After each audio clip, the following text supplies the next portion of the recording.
পতাকাগুলো হচ্ছে প্রতি বছর এইখানে ঘোড়ার যে প্রতিযোগিতা হয় সেই ঘোড়া যার যার প্রতিটি ঘোড়া এখানে নিয়ে এসে সবাই ঘোড়ার প্রতিযোগিতা করে। আর আর এই মাঠেই সেই ঘোড়ার প্রতিযোগিতা হয় সেই রাজাপুর রেল স্টেশনের সাথে। আর আপনারা দেখতে পাচ্ছেন আমার পিছে যে জায়গাটা মেন রাস্তার সাথে এটাতেই এইখানে প্রতি বছর ঘোড়ার যে প্রতিযোগিতা সেই ঘোড়ার প্রতিযোগিতা হয়।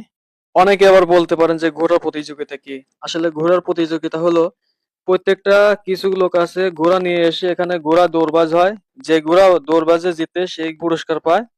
সেটা হচ্ছে ঘোড়ার প্রতিযোগিতা। দৌড়বাজ দেয় যে ঘোড়াটা পারে সেই ঘোড়াটাই পুরস্কার প্রাপ্ত হয়।